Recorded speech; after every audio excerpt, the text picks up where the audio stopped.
Olá, queridos. Vamos falar um pouquinho sobre a questão da internet e da espionagem. A espionagem não é algo recente. Nós vamos ter ao longo da história, né? O conhecimento é poder. Quanto mais eu conheço, mais eu domino. Quanto mais eu conheço, mais poder eu usufruo sobre outros grupos, sobre outros povos, sobre empresas, sobre governos. Quanto mais informação, mais eu detenho controle.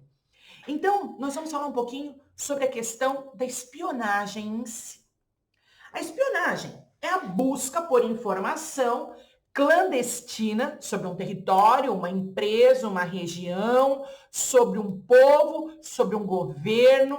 Geralmente essas informações são sensíveis e sigilosas. Pode ser sobre o governo brasileiro, sobre o governo estadunidense, sobre o governo da Alemanha, o governo da Rússia ou o governo de quem quiser. Praticada amplamente. Mas vocês sabem que essa espionagem fragiliza instituições, né?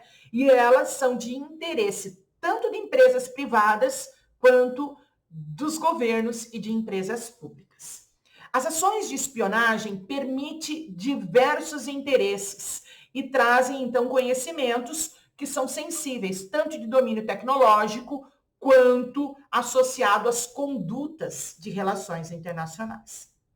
A obtenção desses dados, né, por espiões prejudica a competitividade econômica do país, a estabilidade política do país, compromete as estratégias nacionais e afeta a política no exterior, seja brasileira ou do país que for.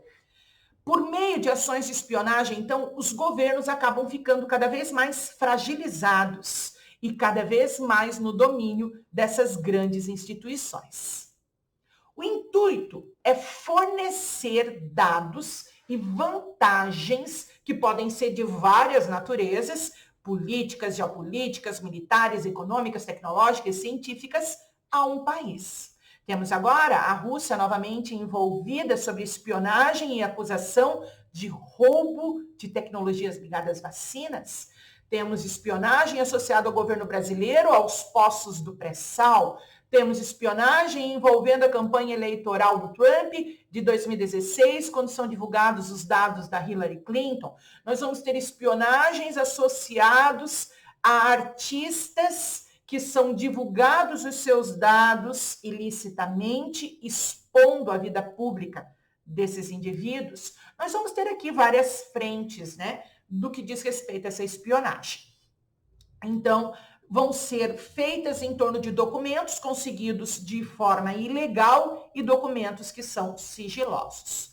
Essa espionagem ela é feita remotamente, na maior parte das vezes, ou em palco pelos nossos famosos espiões. As principais agências de inteligência a nível mundial estão na Rússia, Inglaterra, Israel, Alemanha, Japão e Estados Unidos. O Brasil também possui uma agência chamada ABIN, que é responsável pela segurança nacional dentro dos monitoramentos de informação virtual. Monitoram, então, possíveis ameaças à soberania nacional. A CIA é criada em 1947 com o objetivo de assegurar a segurança nacional estadunidense e, para isso, fornece espiões em campos estrangeiros também. Os Estados Unidos ainda detêm a Agência de Segurança Nacional, que é de 1952, da qual Snowden fazia parte como terceirizado e acaba divulgando algumas informações, do qual a Agência de Segurança Nacional estadunidense estava envolvida em vários escândalos. Qual é a missão dessas agências? Espionar comunicação de outros países, decifrar códigos governamentais, que na maior parte das vezes são criptografados, desenvolver sistemas de criptografias para que não possam ser espionados. Isso não é só do governo americano, é de todo mundo. Eu coloquei aqui as regras da Agência de Segurança Nacional, mas todas são assim. A Agência de Segurança Nacional ela ganhou um poder muito forte depois da queda das Torres Gêmeas, em 11 de setembro de 2001. A partir dali, ela cria um projeto chamado Projeto Prisma, que dá um controle muito forte dela de monitoramento completo e inclusive de monitoramento de comunicação de civis, o que passa a contrariar a configuração do seu fundamento, de que é para controle de soberania nacional. Ela se torna líder em estratégias de monitoramento de informação, seja empresarial, governamental ou civil. E ela coleta esses dados, né, através de redes que vão ser depois, mais tarde, escandalizadas porque são utilizadas comercialmente. O PRISMA, o projeto de segurança nacional da Agência dos Estados Unidos, da NSA, ele é fundamentado de que a soberania dos Estados Unidos e a proteção é necessária para a segurança do cidadão. E isso é muito tenso, porque eles mantêm por 5 anos dados privados de toda a população. Hoje, nós temos um controle quase completo nosso, aonde vamos, o que comemos, o que fazemos, o que sentimos, de que forma nos relacionamos, todas essas informações passam a estar sob controle dos estados. A ABIN é o nosso centro de inteligência, ele é criado em 99 com o objetivo de identificar as ameaças dentro da soberania nacional, né, e atividades criminosas dentro do nosso território. É uma agência do governo do FHC e que está em pleno vigor, inclusive em questionamento do governo atual. A espionagem, ela pode ser feita por governos ou por empresas, já comentamos, ou ainda por indivíduos. É da ABIN a responsabilidade de detectar e desarmar esses atos. Contra-espionagem é o ato de contra-atacar, identificar e contra-atacar os governos, empresas ou atos ilícitos dentro da internet. A atividade de contra-inteligência, então, ela objetiva prevenir, detectar, neutralizar essas atividades e constitui aqui a segurança nacional dentro do espaço virtual. Snowden vai ser um dos maiores nomes da atualidade quando falamos em escândalos envolvendo espionagem. Snowden é um ex-técnico, um ex-prestador de serviço da Agência de Segurança Nacional estadunidense, que divulga informações associadas à manutenção de dados ilícitos por essa agência. Ele diz, olha, a Agência de Segurança Nacional não está preocupada apenas em monitorar a condição de controle de informações privadas ligados a governos e empresas. Ela está monitorando tudo. Empresas como Google, Face, Apple, Skype, Yahoo são obrigadas a fornecer os seus dados privados, aqueles que elas não poderiam, porque nós assinamos termos de privacidade, para os bancos de dados da Agência de Segurança Nacional. E dessa forma a agência controla toda a população civil, controla todos os governos e controla tudo que é feito. Ele justifica as suas decisões, né, falando que todo esse ato, ele fere as liberdades do indivíduo, da privacidade, bate de frente com as leis do cidadão, bate de frente com as leis de seguridade das suas liberdades individuais. E ele fala mais, ele diz, olha, eles não armazenam esses dados com objetivo de segurança nacional, não. Eles armazenam esses dados com objetivos de comércio, de venda. Pegam o bloco de dados e comercializam. Seja para antivírus, seja para empresas com objetivos políticos, seja para empresas com objetivos comerciais. Informação é poder e continua sendo. Acusa, então, de espionagem, roubo e conversão de propriedade privada. Ele é acusado, né? E com isso, ele vai fazer todo um projeto de fuga. Hoje, ele está erradicado sobre a Rússia. Lembrem-se que a Rússia é o país no olho do furacão hoje das discussões sobre espionagem. Essa prática de fuga dele, ele morava no Havaí, vai ser bastante longa. Ele vai cruzar o território de Hong Kong, vai chegar no aeroporto da Rússia, não vai ter direito de sair do aeroporto, vai ficar lá sob um bom tempo, depois ele consegue um asilo na Rússia para um ano, sendo renovado e atualmente ele ainda permanece sobre o território da Rússia. No Senado dos Estados Unidos, nós temos a aprovação da espionagem na internet. Trump já assinou essa reportagem de janeiro de 2018, onde todo monitoramento é aprovado por lei. Congresso estadunidense autoriza aquilo que Snowden escandalizava. Brasil, ele foi monitorado antes de Snowden, nós já tínhamos Julian Assange falando sobre isso, vai ser monitorado, vai ser controlado de forma muito intensa por vários países. E a Agência de Segurança Nacional estadunidense tinha interesse principalmente no controle do nosso petróleo, que vai ser um dos maiores escândalos. Caso Wikileaks. Não dá para falar sobre Edward Snowden sem lembrarmos Julian Assange. Assange vai ser um dos maiores nomes associados a escândalos de espionagem. Assange, ele cria uma plataforma, a Wikileaks.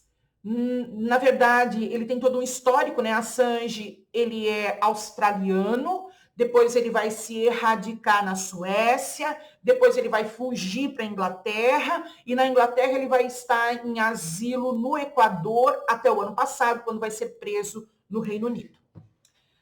Assange, ele cria uma plataforma, e eu fico pensando que plataforma é essa, porque desde 2006 ela não foi quebrada ainda, a criptografia dela. Pensem na plataforma para que jornalistas colocassem fontes, né, colocassem informações e jornalistas pudessem se utilizar dessas informações. Essa plataforma é chamada de Wikileaks. O objetivo dela é ter uma internet livre, onde as informações sejam postadas com segurança. Dentro dessa plataforma, nós vamos ter vários grandes nomes que vão se utilizar dela para vários escândalos que vão ser desencadeados dentro do território brasileiro e do território internacional. Aqui nós vamos ter um grupo de pessoas muito pequena que monitora a Wikileaks, e a Wikileaks ela tem um código não acessível nem mesmo ao seu fundador, então ele não tem controle sobre o que é postado sobre aquela região. Julian Assange é um cyberativista, sempre foi, desde os seus 16 anos, depois eu vou trabalhar um pouquinho o histórico dele. E é nessa sua fundamentação, a liberdade de imprensa, a liberdade da seguridade da fonte e uma internet livre, sem trava. É de Assange os livros mais escandalizadores sobre o roubo de informação e o controle populacional através dela. Ele foi acusado pelos Estados Unidos de fomentar tensões, porque é pela Wikileaks que é divulgado os escândalos sobre a guerra no Afeganistão e a guerra no Iraque. E escândalos que envolviam soldados estadunidenses contrariando completamente os direitos humanos, violando de forma bastante intensa e agressiva. As denúncias feitas contra o Assange repercutiram e a Suécia vai criar uma alegação de assédio sexual contra ele para que ele possa ser preso. Esse escândalo de assédio sexual vai ser tão feio para a Suécia, mas tão feio, que a Suécia vai acabar arquivando o escândalo. As autoridades estadunidenses, há 2 dias atrás, pedem a extradição do Assange para o território estadunidense. Vamos ver se ele vai ser, né? A comunidade internacional apoia a plataforma dele, inclusive o direito da liberdade de utilização dessas informações e a configuração da internet livre. Nós vamos ter vários governos que apoiam Assange, entre os governos, o governo brasileiro, nos governos do Lula, no governo da Dilma, e nós vamos ter o governo do Trump atual apoiando Julian Assange, diversos dos seus pronunciamentos. Prof, mas os Estados Unidos há 2 dias trouxe o pedido de extradição, contrariando as falas do Trump.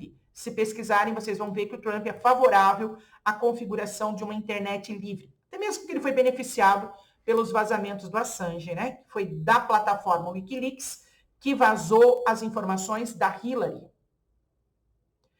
Rússia é favorável à plataforma do Assange. E isso acaba gerando várias polêmicas envolvendo o nome dele, entre elas de que ele favoreceria os governos que lhe são favoráveis e contrariaria os governos de que lhe são algoz. A Wikileaks não agrada a todos. Ele foi indicado ao Nobel, óbvio que não venceu, né? Óbvio. Foi opositor ferrenho de vários governos e realmente ele favoreceu alguns governos, entre eles o governo do Equador, de Rafael Correa, que é um homem bem questionável, e atacou outros. Hillary é a arqui-inimiga dele declarada. A CIA, essa reportagem, queridos, é de março de 2017. Ela anuncia que pode espionar qualquer coisa. Isso está dentro da Wikileaks.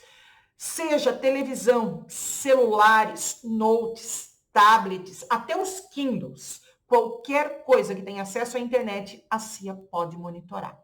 Prof, mas o WhatsApp, ele é criptografado. E esse escândalo, esse link que eu coloquei no slide, ele afirma que, na verdade, a criptografia é feita depois da coleta de dados. Então, ele pode ser criptografado, porque a coleta de dados é feita antes da criptografia. Por isso a CIA tem acesso a tudo. Nós vamos ter vários governos que o apoiam, já comentei com vocês, né? Tanto governos da América quanto governos da Ásia. Julian Assange pediu asilo em 2012 à Embaixada do Equador, que foi concedida por Rafael Correa. Essa embaixada fica ainda no Reino Unido. Atualmente ele é contrário ao governo atual do Equador, acusando o Equador de corrupção, e com isso ele foi entregue o ano passado para a prisão, onde ele deveria cumprir 50 meses de cadeia, começou em abril de 2019, sob o território do Reino Unido.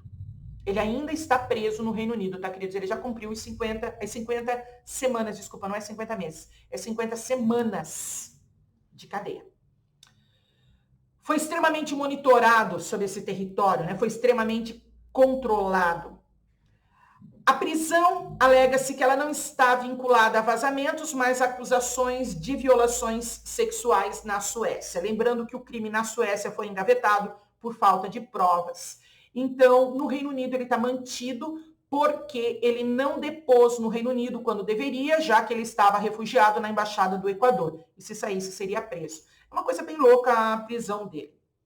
O ativista, se refugiando na embaixada, ele acaba não podendo depor e, por não depor, o Reino Unido condena ele à revelia a 50 semanas de cadeia, que é as 50 semanas que ele está cumprindo agora. De 2012 a 2019, ele ficou em asilo dentro da Embaixada do Equador.